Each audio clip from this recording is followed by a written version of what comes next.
Good afternoon. Good afternoon.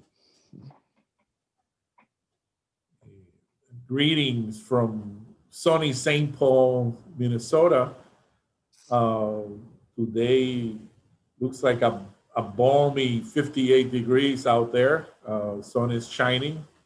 That is very good. Trust me, that is very good. Uh, Good afternoon to all, and welcome to Environmental Justice, uh, a Macalester College class brought to you by the Environmental Studies and Political Science departments here at Macalester. My name is Cecilio Ortiz Garcia, and I will be enjoying with you and the rest of our colleagues in class. Today, the participation of guest lecturer Ramon Bueno. Uh, uh, for those of you that join us for the first time this week, this class is experimenting with a methodology we're calling the convergence classroom. And this is a collaborative way to introduce the concept of convergence, knowledge, technology, and science to students and faculty during this COVID-19 period. So converging around the issue of energy justice in the topic of this class, and recognizing it being a wicked issue. 7 expert resources have been taking a village approach to the delivery of content and I guess easing that content delivery for both myself and my students. And we're truly blessed to have had them. At the same time, this has allowed for a more nuanced exploration of the issue of energy justice for us.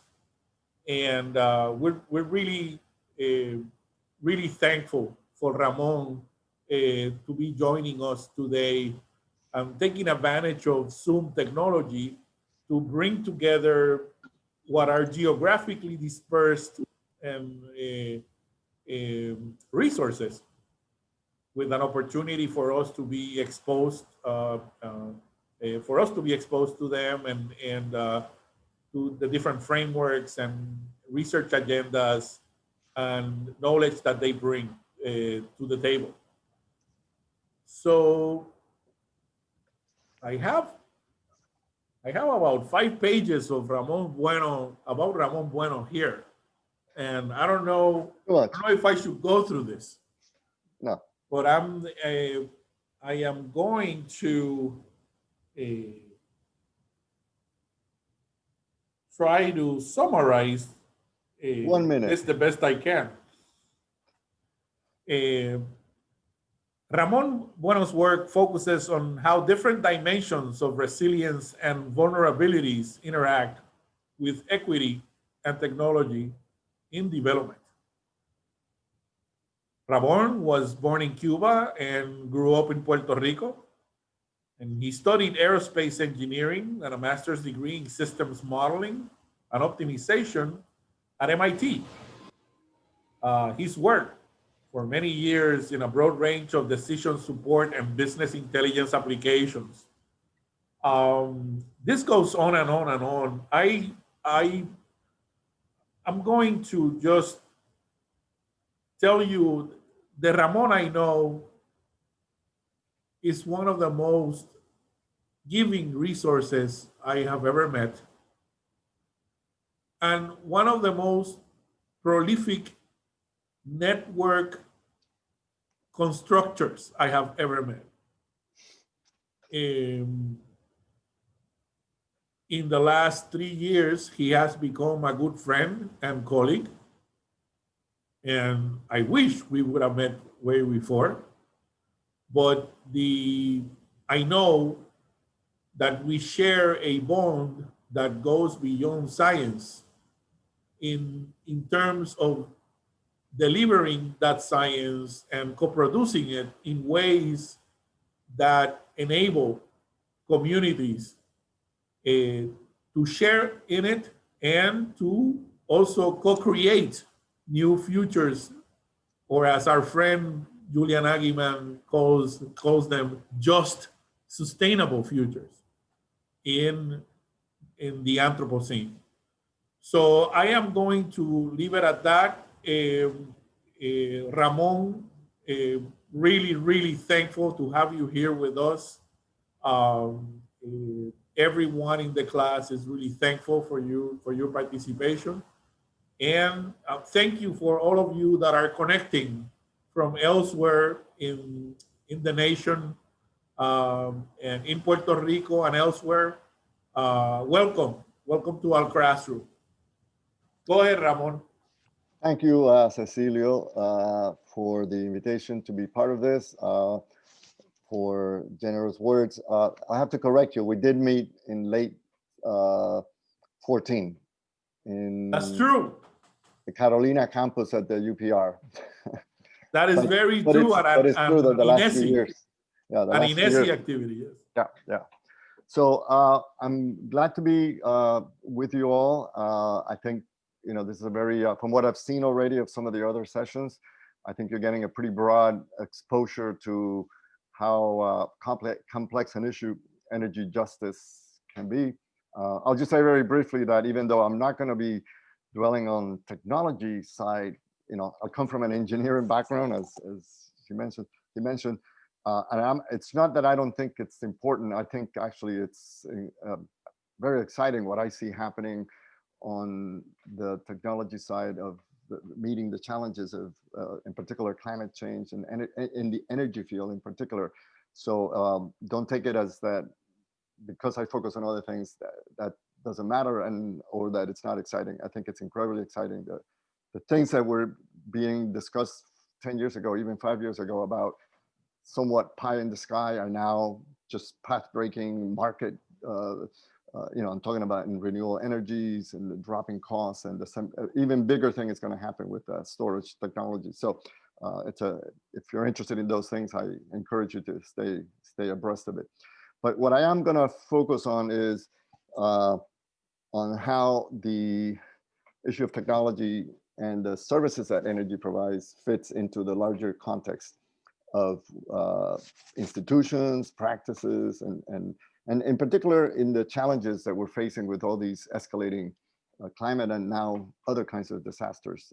So that's where I'm coming from. And there are very interesting things that I've seen references to that kind of tie those in a very interesting way that I'm not going to get into. For example, a few years ago, I've seen some studies by some organizations in the US and even from a university in Cuba, talking about how even during a transition, there are ways, if the proper decision-making and implementation systems are in place to, for example, given the reality that some areas where people live are much more exposed and more polluted to the consequences of producing energy that everybody relies on, that in fact, you could take into account changing weather and air quality conditions to alter the mix of where, for example, electricity is being produced in a certain day or other days to actually take into account justice type considerations. So it's not things that are done on a regular basis, but it depends on the rules, the regulations, the markets, and how things get brought together through smart technology. So I'm not going to get into that, but I think, that's part of where everything goes. Let me share the screen really quick. And let's see, how do I get into the slide mode here?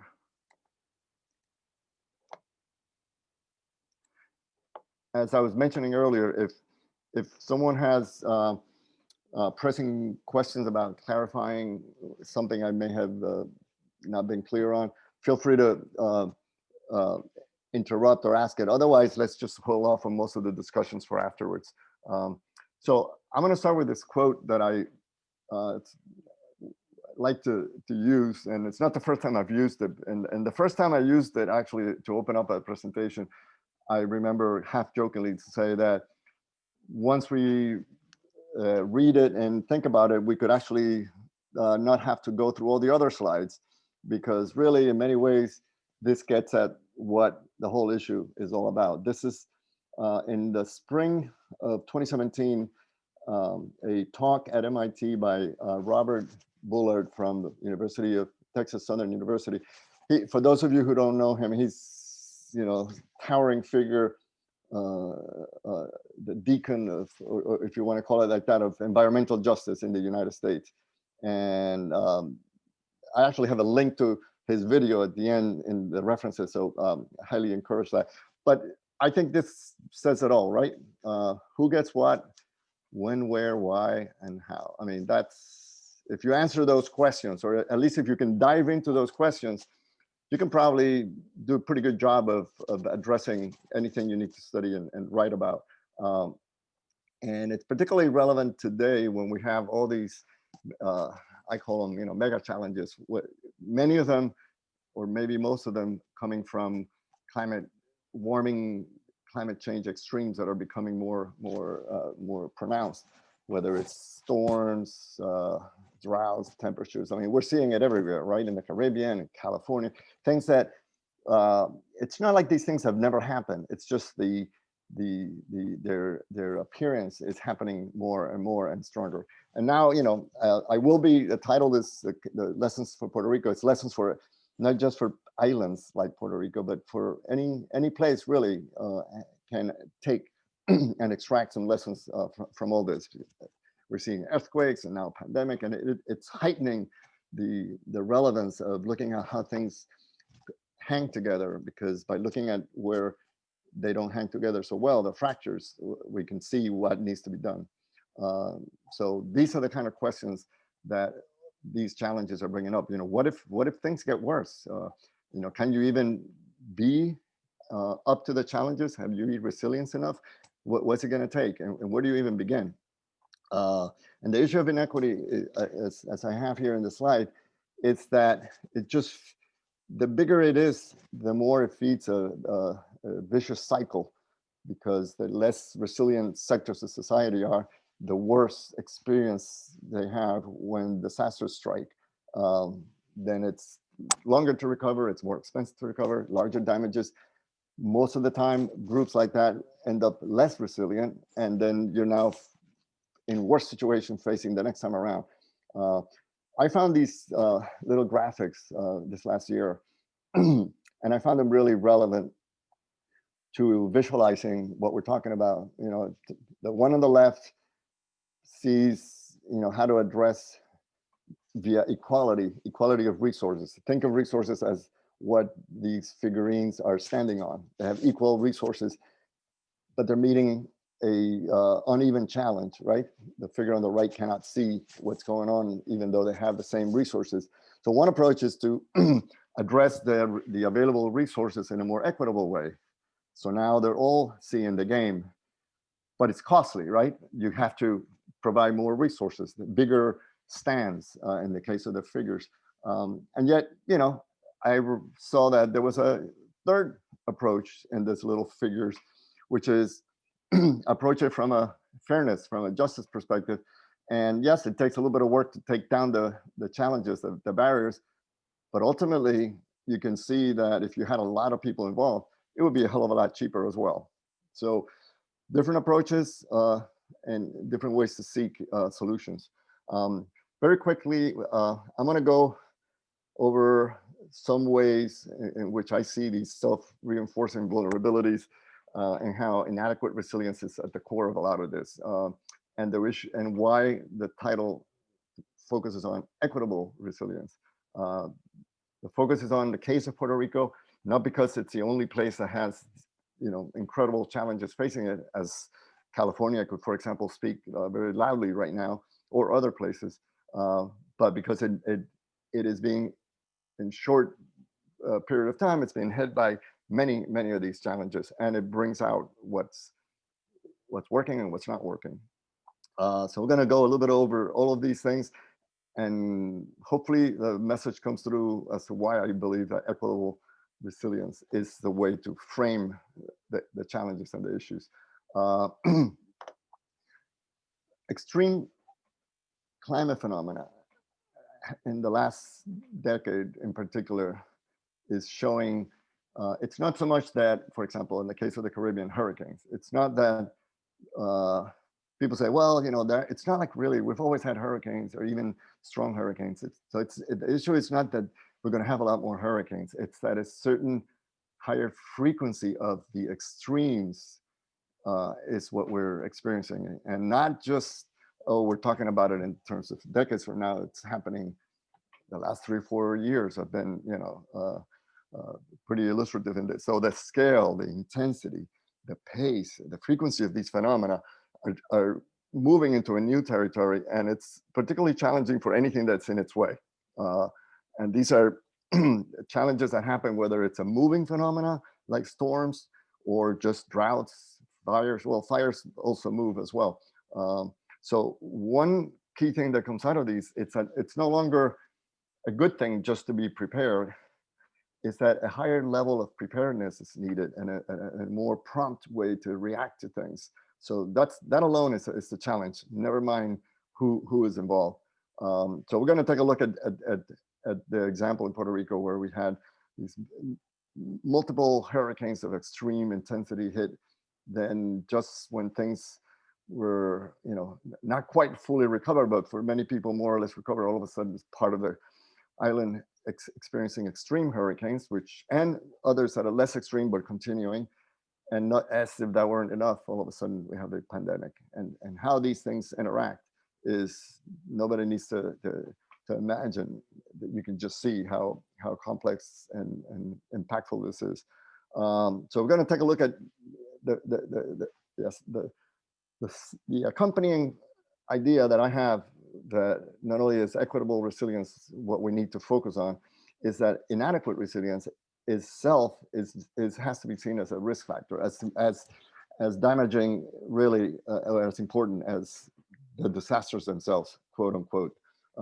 And these are very complex issues. It gets into, you know, social, environmental, technical, political, all at once. And it means that there is no one focus that can address them, right? It's education, it's people, it's institutions, it's quality of governance, and so on. And when something is that complex, there's no expert that's good enough. You got to have the involvement of many different disciplines and also many different people, and in particular, the people who are experiencing these things the most. So building resilience capacity is essential. Let's just quickly look at some of these images, right? So these are all from the islands in Puerto Rico, 2017, almost exactly 3 years ago. Talking about what I mentioned there about the scale of frequency, pace, and so on, that month of September, October, was remarkable. In the space of 4 weeks, we had 3 in the Caribbean Gulf Coast area. We had 3 unbelievably powerful hurricanes: Harvey, Category 4, Irma and Maria that were Category 5, and they just tore a path through wherever they went, and devastation on a scale that, you know, and it's not just the size they had and the intensity. In some cases, it was the pace, how quickly they went within a day or so from just a regular summer tropical storm to a high category hurricane at a speed that's not that common. And the other one is the pace.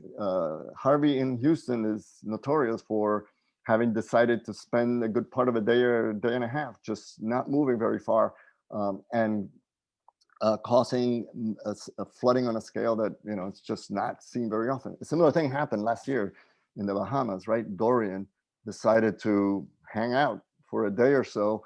So it's like having a tornado that doesn't go away. So these are features that may not happen with every storm, but they're happening with enough frequency that they have to be taken into account. So that's what the kind of thing we saw. Then fast forward a couple of years, and then here we are last December. The island is functioning more than it had been. There's still communities that are in pretty serious condition, lots of blue tarp roofs still around the island. And what do we see now? Something that hadn't been seen in a long time. Being prone to earthquakes is not a completely new thing, but these kinds of impacts have not happened in a very long time. I don't have the figures for when, but this is really, in my lifetime, I haven't seen something like this. And all of a sudden in the Southwest, you see these phenomena. Juxtaposing the images from before with these, it's no surprise that for people who were affected deeply by the first round of impacts, this is devastating on another level. People are now being scared to come back to their homes. And just to give you a quick, right, in December, late December 19, a couple of high, magnitude, the seismic magnitude of near 5 or so, that's a pretty high. If you're familiar with hurricane scores or scales, this is pretty high. And then, within a few days, in January, again, these are very strong, powerful things. Just in 1 month, as you can see there, the frequency of impacts, and that's continued for many months. Yeah, most are not on that scale, but Cecilio can tell you about in the last 2-3 months, there have been a few things that hit again at a very high scale. So this is now a compounding that is not what most people are even thinking about, never mind getting prepared for. Then, as if that weren't enough, by late winter, springtime, we have the need for a shutdown with the pandemic. Now, there are parts of the island that were in temporary relocation situations, where they're crowded in temporary facilities. And now you're being told you have to keep your distance. You have to, do all these other things. So again, I'm not going to dwell into this, but it's very clear how overwhelming this picture is. So this issue of adequacy comes to mind, right? Facing enough challenges, you could argue it's very hard to find anything that's adequate, but getting prepared to deal with more frequency, more scale of devastation is something that's not an optional thing now. So the other message that comes with that, it's not just that some people are more vulnerable, because if enough people are getting devastated, you can't have a society around it that even the others that are not directly impacted as strongly can really continue with their lives in any kind of normalcy. And two things that are not really gone into very much is I mean, I saw this phrase resilience deficit this last year or so, and it's and futility costs. Again, not phrases that I had in my mind, but it gets at this, if you are under siege by these extremes within a short period of your life, one after the other, and they all have physical and health and all kinds of other economic impacts and so on, including health and life, there is a mental, psychological fatigue, a social fatigue that comes into play here that needs to be taken into account. And that's why the holistic, view of how to deal with these things is way beyond technology, is way beyond just rules and regulations and having plans. It's bringing everything together. How much can you achieve of this adequacy? Well, it's a chicken and the egg kind of thing, right? It's largely determined by the conditions that you're facing, social, economic, political, environmental. The more challenges on each one of these dimensions, the more difficult it is. You can only get so far if you're starting from so far back. So the preparation is bound to that. So these issues, poverty, pronounced inequalities, access to resources, even to information that you can use, never mind decision making and all that, it shapes a contour of what can be achieved. So figuring how to move beyond that is a real challenge. And this is something that Cecilio has reminded me a number of times, that, you know, resilience building has all these things that we were just talking about, but there's some other unwelcome sides. There are people, organizations, groups that are highly resilient, and they're not helping. So they're obstacles. They're not something you want to make more resilient. As a matter of fact, minimizing their role is often the best thing forward for everybody else. So that's an important piece to keep in mind, because we see that happening in Puerto Rico. We see it happening here, right? Right now, I couldn't, you know, it's no surprise to anybody around the world that we're not being seen as a highly functioning, resilient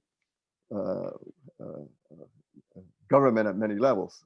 So this disaster equation is something to think about a little bit. And I like, there's something that I've seen a number of atmospheric scientists refer to, that it's good to get away from this concept of natural disasters, in the sense that while they're disastrous, I mean, nature is doing its thing, and it always has.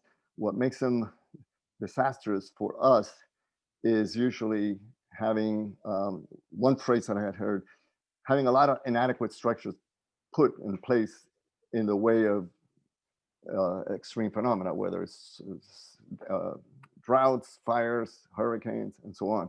So they're disastrous to the same degree and in proportion to the inequality, the poverty, in the areas where they take place, in the path that they encounter. So that's, I think, because otherwise the concept of natural disaster, well, it's natural disaster, what can you do? Well, if you take away that lens, you can do a lot more, or at least you should, we should be able to do that. And an added consideration is that usually these high levels of socioeconomic vulnerability are associated, maybe not everywhere, not all the time, but in most or many places, you get a lot of dysfunctionality in governing, which makes things worse, because that's why there's not enough representation, there's not enough participation. The people who are governing are not necessarily on the same team, so to speak. So these things are highly correlated in many cases. And so how the resilience of communities is playing out largely determines what we can achieve. So that's part of that. So I'm going to go quickly through a few of what I call, you know, pre-existing conditions. There's some things that are driving many of these things that are in our interrelationship with nature, and I think we need to keep them present, because I think it highlights the urgency. It's not just like, well, we need to deal with these things as time allows. Time is actually precious right now in some of these, and that I'll get into that a little bit, just having to do with the combo of population growth and economic growth, you know. And then that ties into these issues, right? When people say, well, what is it going to cost? What are the challenges? Well, traditional cost benefit perspective can be deceptive if we don't have good accounting, right? Who gets to count what counts? It's an important thing. A lot of cost benefit analysis are done, and, you know, they can be very self-interested, you know, or innocently leaving out a lot of things that are not, because the people doing the analysis are not familiar with or paying enough attention to the real impact. So this issue of who to whom, what counts as cost, and the same thing is true of benefits, right? Who benefits if we do certain things? It might not be so obvious, but there could be tremendous benefits that might not be relevant to the person maybe making the analysis, but it is for everybody else. So it's one of these things where you pay now or you pay later, but there's a good chance that paying later is going to be a lot more. So this is the kind of thing. So increasingly, I think in the world of people looking at solutions from a climate challenges perspective, this issue of maximizing co-benefits, right? That phrase has become very popular, and I think it's a very good one for what if you see what it means. And I like to see that by the same token that the other side of that is equally important, minimizing co-damages, if you want to call them, you know. So how how to synchronize synergies between these solutions that in one sphere, whether it's technology, climate preparation, and equity solutions, it's part of the picture that you need to focus on. Everybody needs to focus on, and people are a key part of that. So anyway, let's just go into some of this.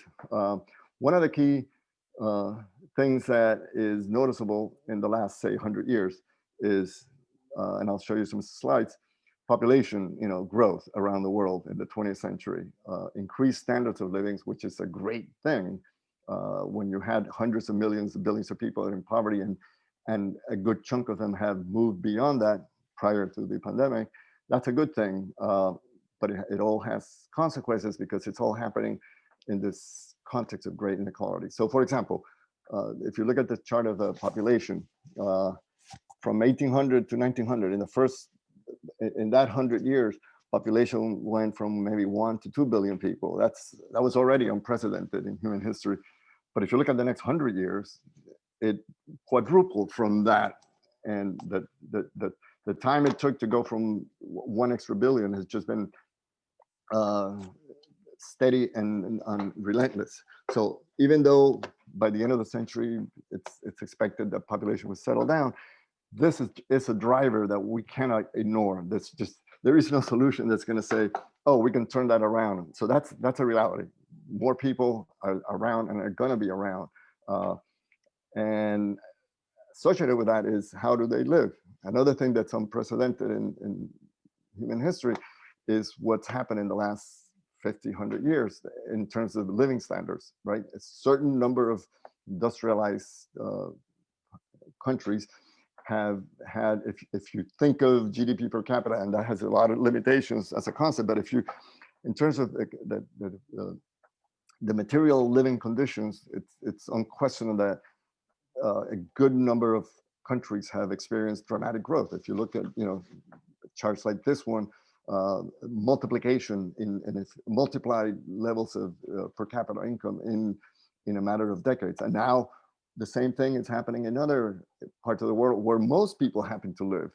So that's all great, and it means that the challenge of the resources, right? What does it mean to have sustainable growth when the things that have made it possible for what we consider good living conditions now have to be provided to many, many more people in a way that had never been done before. So this graph shows income per capita in the world going from left to right, and then the population going up. And you can see the red curve is in 1820. As it moved, 1970 is the blue curve. Not only do we, if the number of people and the area below the curve is what we want to focus, as well as the shape. So by 1970, there were more people in the world, and many had reached good, living standards, materially measured, with a big split taking place by the year 2000. Many more people, and the spread between the low income and the higher income is as big as ever. There are a huge number of people that are living better than before. Extreme poverty has been reduced in many parts of the world. But the challenge of this is what resources are needed to meet and continue to meet those lives without it feeding into the problem of climate change, which is what we're getting to. So, right, it's great that more people are living longer and that they're getting healthier. This is health coverage around the world. And again, it's unprecedented in the speed at which having decent health conditions are making life good for people in all these countries. The better off their health, the longer they live. We have more people living longer and raising their standards of living. So, hey, it's no surprise then that we see CO2 emissions, which has been, energy is at the heart of most of this material well-being in one way or another. It's an enabling a tool or resource. And sure enough, if you look at this curves, you can see that, this 1850, that's the measuring point from which CO2 emissions are being tracked as a for global warming purposes. And if you look at that first century, 1850 to 1950, big change, but nothing like what's happened in the 50 years after that. And cumulatively, the area under these curves, yes, United States and Europe uh, traditionally accounted for the majority, but now we have very populous countries around the world growing in their standards of living. So like China, other parts of Asia. I can assure you that this curve, if you make it a few years from now, the share of the curve from India will be also growing, never mind when more of Africa and all that gets developed. So my point with these is to show that there are some underlying drivers that are just not going away or not easily changing very rapidly. So the consequences of them have to be dealt with and with a certain level of urgency because of these same things that I'm mentioning. It's the cumulative emissions that trigger and feed the global warming. And that's where all these trends are taking us. So I'm going to show a few. These are I'm not covering everything that matters, but just a few things that are consequences of that that ought to concern everyone. This is a study from 2019 that you need to concern scientists, looking at current projections going forward of this is if no action takes place, right? If no action to mitigate these emissions takes place. So this is looking at average days per year of heat index. They studied many different conditions. I'm focusing on days per year above 90 degrees Fahrenheit and 100 degrees Fahrenheit. So this is in the United States. So never mind poor countries. This is here in the United States. If you look at that arrow on the right-hand side, which is on the scale, notice that essentially anything that's beyond yellow or dark yellow, it's, I would say, not a world in which you want to be around. You don't want to have a month and a half, 2 months, a year or more of heat index 100 degrees or beyond, right? So here, the map on the left is looking at heat index above, say, 90 degrees Fahrenheit.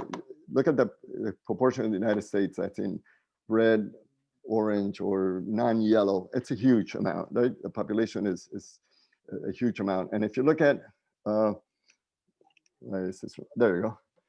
For the heat index above 100 degrees, it's less, but a huge number. I mean, because now 100 degrees is not, I don't know if anybody's experienced 100 degrees heat index. It's after a few days, after a few days, it's not something you want to continue. So now, again, you could say, well, the world is not going to allow this to happen, right?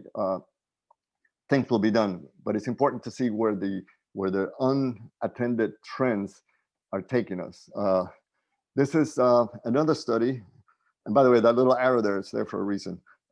This is a little study from 2017 where they were looking at what they consider number of deadly heat days. So no matter how you measure that, the concept is days where being outdoors for a human being too many hours, it's not only good for you, it's unsustainable.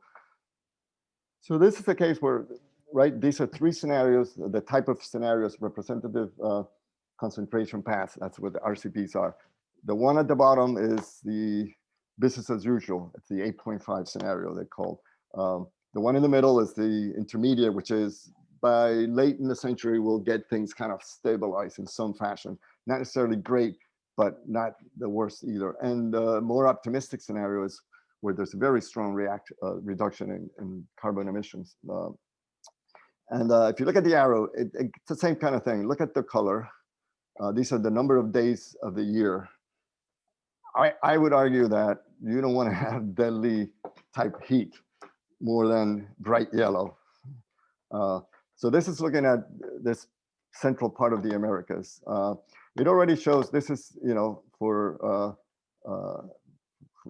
mid-century, and it shows how not only parts of South America but parts of Caribbean and Central America are, remember, orange and light brown is already very, very, very bad. So what these trends tell us, if we're concerned about people finding unbearable living conditions and migrating, this is a more powerful driver than anything we've seen so far. And this is just looking at the business as usual scenario for the world. And again, people could say, well, the red part is only a little sliver of the world, right? I mean, the rest is not so bad. But again, if you look at anything that's even yellow, it's not great. But if you look at anything that's not yellow, and you look at the population in that part of the globe, that's many hundreds of millions, if not billions of people. So again, if there's any sanity in the world, we know we will not allow this to get there. But it's important to see what the trends are taking us. And again, if you look a little bit beyond, it's even more, right? Just totally out of consideration. We cannot conceivably allow anything like this to happen. So anyway, just a little perspective on that. What about the multi-generational issue of the consequences that last into the future? Because these things are compounded and they move forward. Well, if greenhouse gas emissions are compounding this problem going forward, one of the ways to deal with it is find solutions to eliminate them, reduce them, and certainly how you value them, how you price those consequences, you would think is an important thing. Well, around the world, yes, there are countries that have a price on, so-called price on carbon, or a region or some sector of the economy does. But if you look at the world economy as a whole, even in the United States, it's very limited, the number of consequences of fossil fuel consumption that are priced in any way. What that means is that there's zero cost to the consequences for those the kinds of situations. And it's not the price of the fuel, the market price, it's really the price of consequences. And this is what's studied, and there's all these studies about what is the social cost of carbon.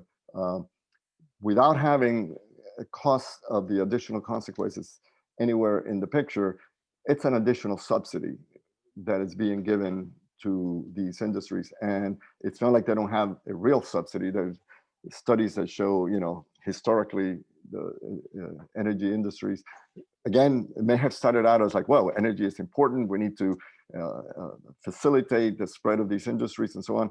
But different studies at national and international level show that there's hundreds of millions of dollars, if not hundreds of billions, in global subsidies.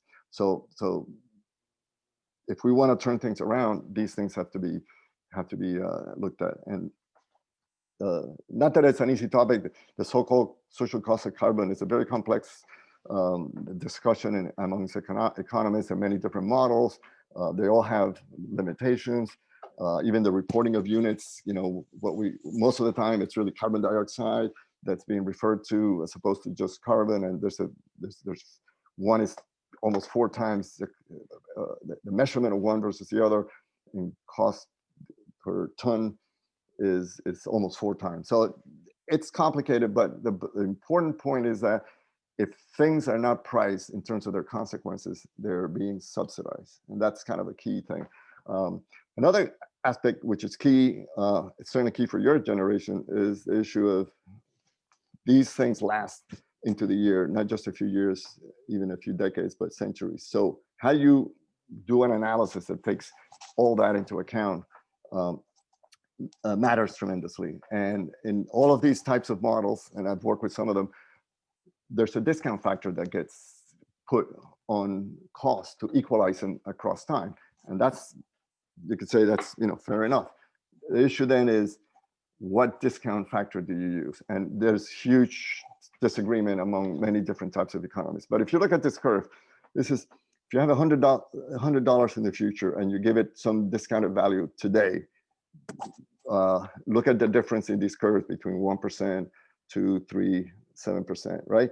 So if you look at 50 years from now, 100 years from now, never mind beyond that, once you get into these 3% and beyond, the future is invisible or becomes invisible.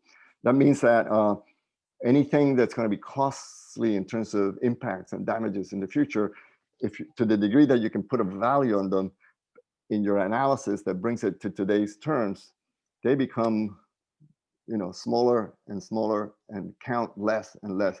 The same thing goes for benefits that are going to be achieved back in the future at that distance. So not only are you saying, well, it's not going to be so bad then in terms of cost, but you're minimizing the benefits that you're going to get.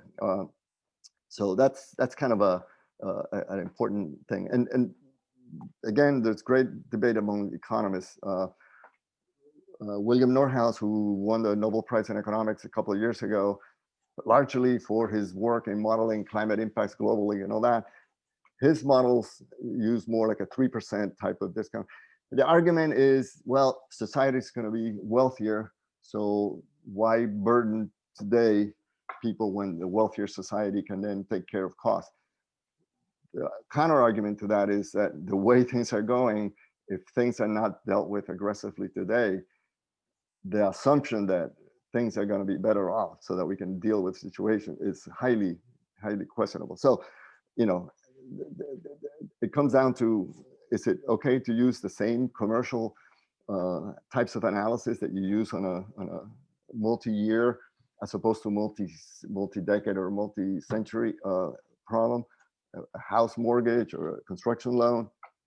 And that's where the argument comes that lower interest discounts should be used. So these are, again, I'm not going too far with this, but it's important considerations that everybody needs to keep in mind when they look at studies that are put forth about what's the cost and benefit of these solutions. Let's go quickly, since the lessons from Puerto Rico is what we're looking at, bring in that larger context. Puerto Rico, we have a situation where economically, it was already not in a good condition well before all these hurricanes and all of that, right? For well over a decade, leading to, in fact, just an incredible coincidence, perhaps, that before the hurricanes, Puerto Rico officially became bankrupt. Not legally, because there's not a category like that for states or territories, but essentially insolvent. So before that, it had led to a situation of spiraling debt accumulation. The governments didn't have the power to solve, to deal with the situation optimistically, and for other, let's not even get into all that. It became easier to just issue bonds that were very favorable in the market and just pile on debt and don't solve the problems, just business as usual. What feature of Puerto Rico is that even though there's a tremendous amount of inequality, and when it's measured by world formulas and standard, it's among the highest. But there is a tremendous amount of a very large professional middle class at the same time that you have very high levels of poverty and unemployment. In terms of per capita figures, which shows why they're inadequate in general, it has a higher per capita income than most Latin America, for example. So it's an in-between place, and I think it's good to study for that reason. And because of all of those things, or associated with all of those things, you had a governance that the best you could say that it was focused elsewhere rather than governing towards solutions.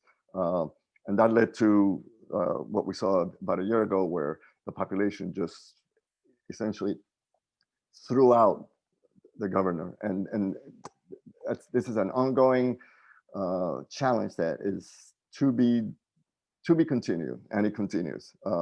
There's some interesting writings about how to deal with debt, but basically Nobel Prize winner Joseph Stiglitz and some of the folks working with him have definitely said that that situation there is much worse than what Greece was facing, and that the terms of solving the debt problem that are being discussed are guaranteed to keep an unsustainable situation in place. From an energy perspective, there was a bright picture in the island. And the evolution of the power authority in the mid part of the century, even outside the island, was considered like an very successful effort at having a driver for economic development. The island went from a largely agricultural, much poorer country to a highly one of the most electrified places. And you can see that in these satellite photos, right? If you look at nighttime satellite photos, look at Florida in the Caribbean, nothing remotely comes close to what you see there at night. The problem with that is what happened in the hurricanes. And if you see the pictures on the right, a few days before, or a month before or two, and then what happened after the hurricanes is it all collapsed. So it went from everything being highly electrified to all of a sudden paralyzed. So this, coming at this situation from this very complex developmental history, where after all that success took place in electrifying and providing energy, all of a sudden the power authority just became a political goodie bag in a sense, in terms of its management and the money that went into that, to the point that it was just no surprise to anybody who was paying attention. It's no surprise that it collapsed. The energy system collapsed the way it did. And anybody who's interested in that sort of thing, I highly recommend this report at the bottom. It's this report by Synapse Energy Economics for the Puerto Rico Energy Commission in 2016, before the collapse. And the language that is used there to describe aspect after aspect after aspect of the functioning or not of the power authority. It's like an X-ray of a dying body. So it's recommended. So the power authority itself filed for bankruptcy, $9-10 billion of debt, and basically an attitude from the population that anybody but them is what you want to trust. So it brings these questions: what happens now? Who decides? There are an incredible number of. It's a very complex political situation. You have big players in the U.S., in Congress, this financial oversight body that was put to have final say over budget. You have bankruptcy court, bondholders, everybody angling for, I want to keep my debt and the money associated with that. In Puerto Rico, you have the governor, you have the legislative bodies, you have the agency, power authority, labor unions.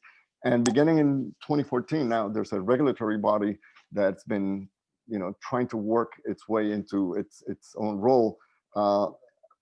And that's in addition, those are the formal bodies, but then you have all kinds of other academic, private sector, nonprofits, communities, journalism, civil society.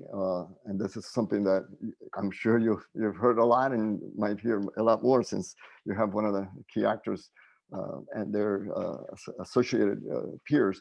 So it's a very complex picture, not an easy solution. And it's no surprise that there hasn't been an easy solution, because the push and pull is very, very, very complex. However, a year ago or so, a new law was passed. It's not the first time there's been a law implemented in the energy field, but this is a very comprehensive law looking at transforming the electricity system by 2050 into a completely renewable.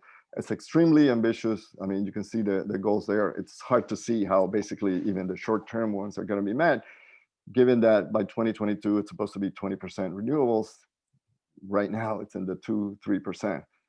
And even in the past, there have been renewable energy standards that would have called for something like 12% or so by now, and nothing like that ever happened. So it all depends on what is implemented and what happens. But the big discussion is changing, and it has changed.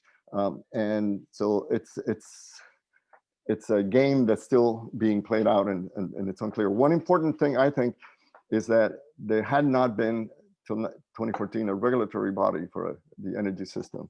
And the Energy Commission was created. It started bringing in expertise that had not been brought to bear. About a year or two ago, it almost was abolished. It then was reborn as the Energy Bureau.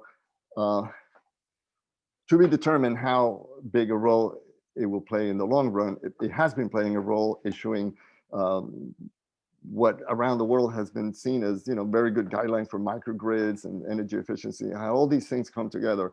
And it has been playing a bigger role over the integrated resource plan that the Power Authority has to implement. So there's more oversight, but the problem has always been not only lack of oversight, now there's some, but is what happens, implementation, calling to account and holding to account the decisions that are being made. So it's a promising thing.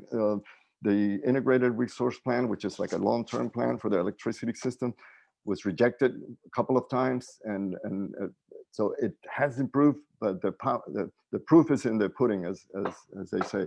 A key challenge that is true in Puerto Rico, but is also in other places, is the situation that has developed where imported energy, very expensive, mostly fossil fuel, has led to a cost of electricity that's much higher than most of the United States. So it puts with lower incomes than most states, in half the income, say, per capita as Mississippi, and energy burdens at 2 or 3 times what most states have. It means that the average citizen, resident, small business is paying an energy burden that's 4, 5, 6 times what its counterpart in the United States is facing. So this is a key challenge.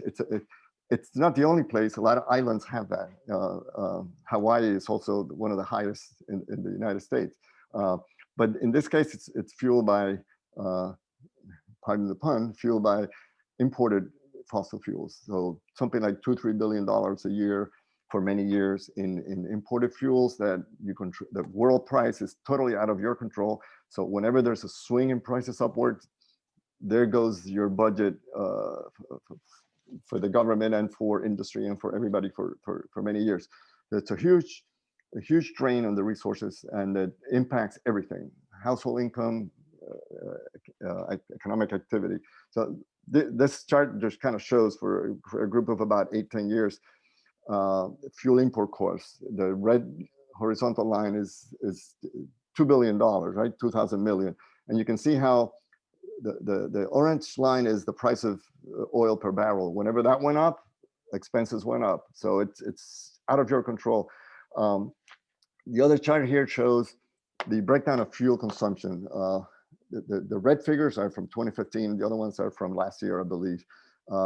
And surprisingly, coal actually had gone up, oil had gone down, and natural gas had gone up quite a bit. Renewables had not. So that's, when you're facing that situation, the thing that should be happening is the one that was happening the least. And again, a quick context for that region. Here are some charts of it's a study looking at likely impacts from storms in relation to sea level rise. If you look at the lower graphs, what they mean is that as global sea level rise forecasts go forward, the increase in impact on gross domestic product steeply going up. And the one on the right is over time, but it shows that not only are they going up, they're going up even under the consideration of historical type of storms, much higher under the kind of storms that are anticipated to happen.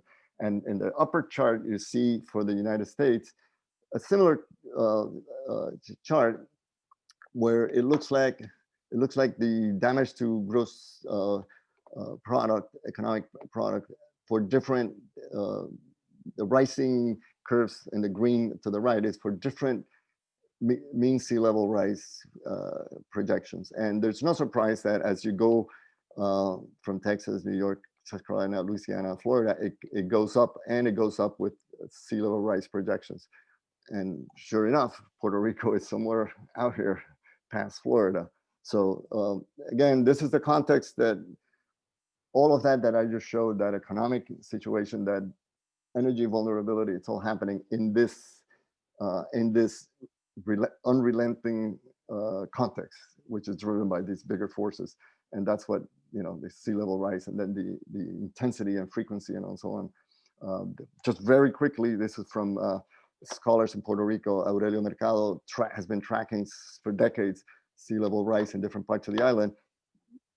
All you need to see here is that the curve is steady, gradual growth, and in particular accelerating in past years. From the temperature side of things, another colleague there, Rafael Mendez Tejeda, has been doing studies with colleagues, and they've basically been tracking the number of cold days to warm days, and the ratio of the two has been changing in the direction of a greater ratio from 1 to 1.8 in 1950 to 1 in 3.8, you know, the ratio between cold days and warm days. So again, if you're in an area where it's pretty warm most of the year, not the thought of it getting warmer and warmer, but the reality of decade after decade, it getting warmer has consequences for where you work, where you live, what you do, what is it like when you're outdoors, especially if your work is outdoors. And again, then some people are more impacted than others. As you have more income, then you use more air conditioning, more electricity, more emissions, the vicious circle of where are we going with this. I'm gonna skip very fast on these. You can look at the files that I'm leaving behind, but again, no surprise, these are some global studies from the UN level. And it showed that at the level of, for example, small independent developing states, if you measure Puerto Rico in that group of peers, it was already, in relation to its social expenditures, it was seen as having that 7 out of 15 in the top exposure from these disaster risks. And in absolute terms, not just relative terms, number one. And similar, you know, for other kinds of measurements for the Caribbean and Central America, in some cases by far. Again, I'm not going to get into the curves and the details, but these measurements are actually, and the little note in red there is that they're not even counting most of the serious public infrastructure. It's if you put those in place, I mean, God knows where these figures go.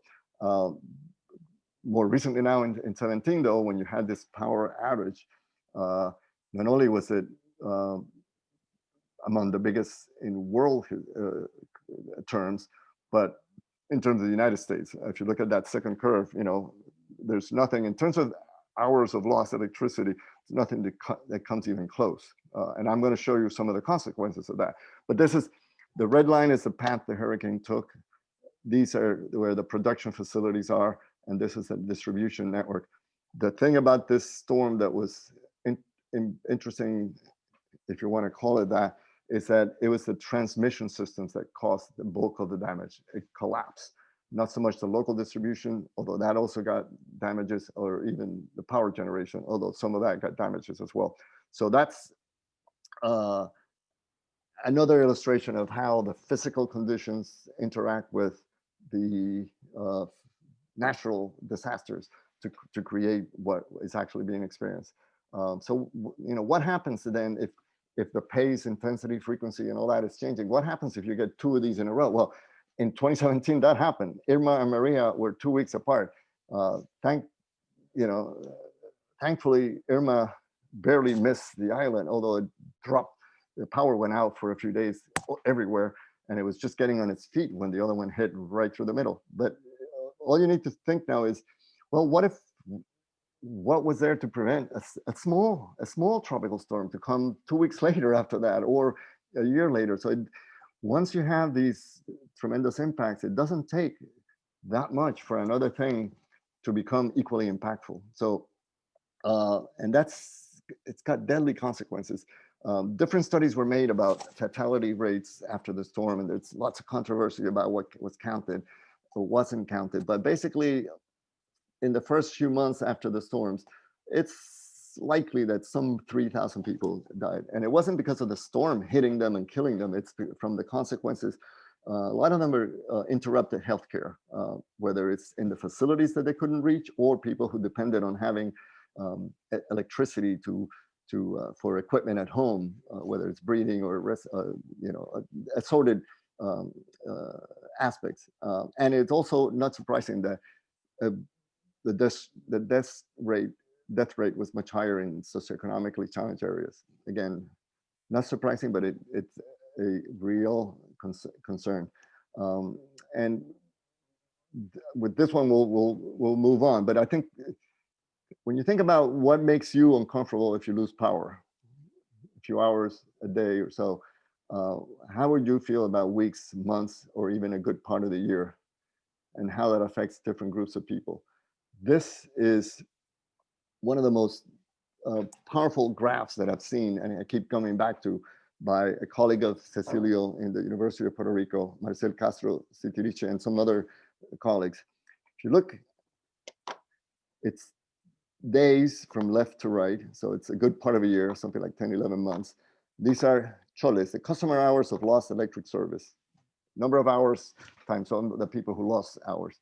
A few things that are remarkable about this. So there's 1.5 million customers, give or take. If you notice, about a third, well, let's just go here.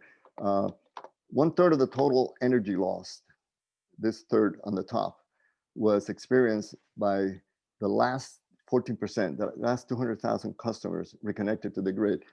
How long were they without power? Well, those last ones were without power 8, 10 months, okay? Just imagine that for a second.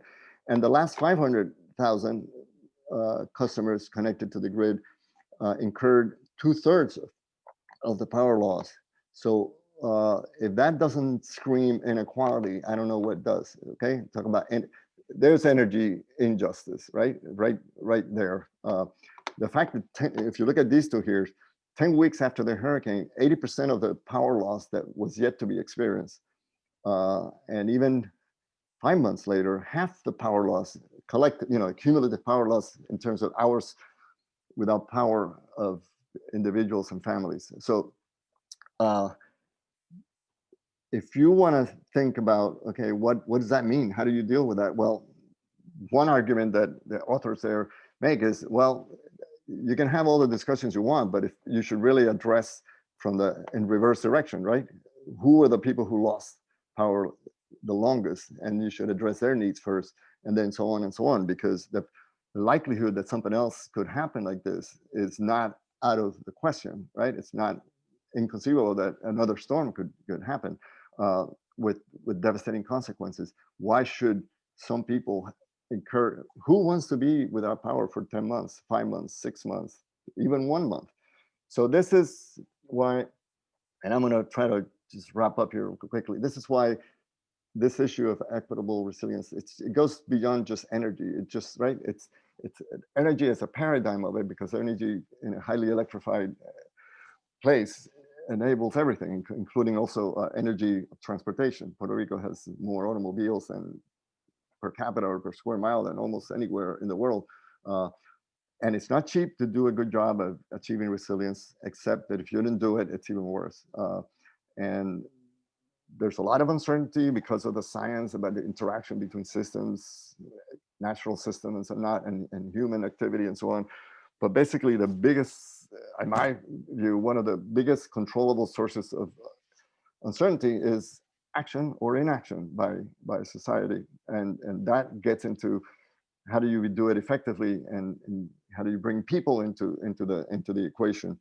And I would argue that, like many people are arguing, that if you improve the lots of those who are most vulnerable, that's how you make the future easier for everybody else. So it's not just improved readiness, preparedness, but also in a quicker way, because that's what you're facing. You're facing phenomena that are coming at you in a quicker, stronger way. So you got to have really good plans, but you got to be ready to move quickly and to implement them, because you can have good plans, but if you don't have the institutional capacity or desire to implement them, that's not good enough. So science, good data, good systems, data at the right level, the details that you need. Right now, it's just crucial to make good plans, but you got to have the people and the systems that can produce that data and can use that data, and institutions that are well functioning, so that when you need to use that data and use the plans, they're ready to go. And the last point I think is important one, which is, if that's not the case, if you don't have those well functioning institutions, then that becomes a priority, not just the technology, not just the plans and all that, but the institutional capability to do something and to do it well and speedy enough. So that's where the role of all these, industry, markets, business, services, education, journalism is crucial. And for that, raising the skills of the population of all these sectors is one of the few ways you can really, if you look forward beyond just a few years, that's essential. And for that, you need all these things that are involved here. You need the people that are involved to be in the consequences, to be participating. The institutions have to be trusted, and the only way they can be trusted is if they're transparent and being held accountable. You got to have the best options being considered, but then decisions being made with those best options. Then you have to have them being well implemented in a way that's not outrageously expensive. And the only way you can do that is to have people trust that the institutions are there. Coming at it from another angle is, avoiding decisions and processes that basically worsen. And it's a shame that one has to think about this, but this actually does happen, right? Avoiding processes that make the situation of the most vulnerable even worse. So even the conditions that are getting worse or that limit their ability to improve in the future. So that's kind of minimal. It's like, where do you even start? And it's all from looking at this issue. If you have inadequate resilience, you have to address that right off the bat. Again, looking at how these things are interrelated, adaptive capacity and all that, is bringing climate, environmental justice in relation to the solutions that you're trying to implement. And it's coming around to the view that investing in these just solutions, in fact, is smart economically. You get very high returns, because otherwise you keep coming back to the same kind of disasters. So jointly tackling things from a synergistic perspective is really the only way. And just to go really quick now, you want to avoid things going at cross purposes. You want to look for participation, transparency. It matters how you do things, because then you get consensus and things happen. One thing that I've seen in my own work and in others is in looking at how do you approach and look for solutions, it matters a lot the scale at which you're looking at things. Sometimes you can look at things from a certain scale that is masking at a smaller level very dangerous conditions for the people who are so involved. And this is an example from some work that I was involved with the Union of Concerned Scientists in 14, 15, 16. And we developed joint indicators of climate and socioeconomic risk for some 35 counties. Using, for climate, it was a mixture of recurring flooding and sea level rise, and on the social, economic one, poverty, education levels, things of that sort. And it was all brought to here, brought together. The redder it is in the upper right, the more these counties are flashing red. We need, we're doubly, jointly vulnerable, less so in the other ones. But I remember doing a little dive in this one county in Connecticut, Fairfield, Connecticut. In that sample of study zones, seemed like, well, if you have a certain amount of money, that's not where you would start. And yet, if you look at the 25 towns and cities within that county, the spread of inequality there was as big, if not bigger, than for the entire sample of counties that you were looking at here.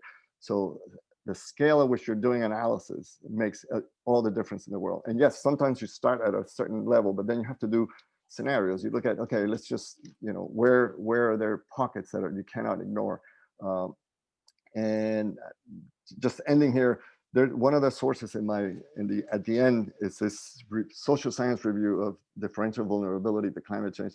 And I recommend browsing through that, the section conclusions, because it echoes, I'm echoing really what they found there, which is this complexity, multidimensional issues of what vulnerability is all about. And it has to do with geographic scale, but also power and social differences and so on.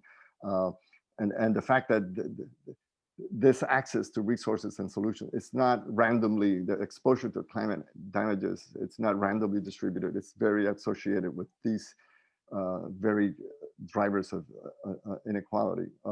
And culture and how people perceive things is how risk is not just this abstract objective thing, but it's very much related to how people interact and see how it affects their lives. And it comes down to this issue of having an interaction between the experts, the scientific community, the communities, and the people involved to really get the best solutions forward. So these quotes, I'm not going to read them, but basically echoing what, on the one hand, some United Nations commentary on disaster risk resilience and protecting vulnerable communities echoes the same thing, that these vicious cycles have to be broken by investing in social, socially inadequately resilient communities. And ending here, and at the end is thank you very much. I worked for a few years with Frank Ackerman, who's passed away last year, but he wrote a lot about the limitations of economic analysis facing these challenges. And one of his things was, I think, very revealing, which is when you're facing something of extreme nature, catastrophic to society, getting involved with like, well, you know, let's do this probabilistic analysis and see what's likely to happen and not, is that that's the wrong expenditure of time and resources. You basically at that point say, how do I minimize the chance of something catastrophic happen as soon as possible and as costly, effective as possible. So that's it. And if you want more, some of this, you may get a lot of exposure in your class. I have a feeling, you know, the RICE network, which has been looking at how universities deal with this or not deal with this, and what are ways in which they can really contribute much more than they are by basically engaging in knowledge that comes outside of their channels of expertise. This is an example of something that came out of these collaborations between people in different settings, different disciplines, to try to deal with sustainability and the consequences of Puerto Rico. Then I have a couple of slides at the end that resources, if you're interested in some of these things, some key important players in the island that have done or are playing roles in looking at things or in doing things.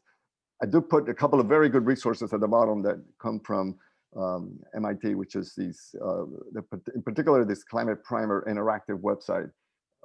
Very good for allowing you to look at what the best knowledge it says about dealing with climate risks and so on. And these are just number of publications and so on. So I'm sorry it took a little longer, but and that I went very fast, but we can take it from there. Thank you very much, Ramon. I get an extra set of clapping hands in my picture. I think you know who that is.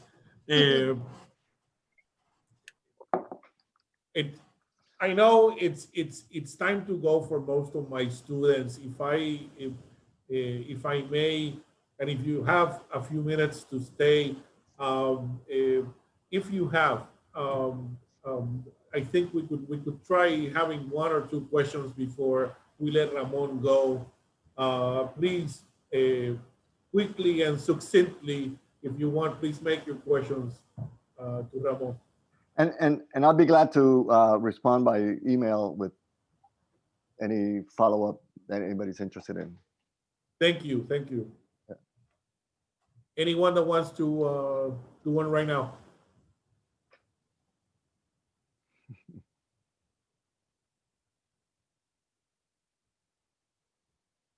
It's okay.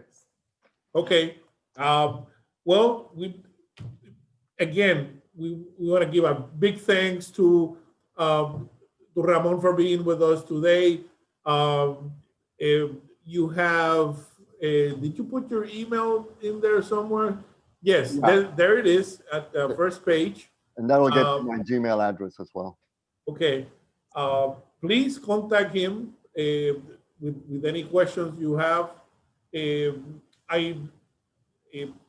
small announcement: next week we will have a book presentation with a new book from Jenny Stevens in Northeastern. So join us next week Same time, I'll send you the Zoom link for the last of our guest lectures in our energy justice class. Thank you again for being with us today, and thanks, Ramon, for joining us. Bye, Thank you. everyone. Thank you.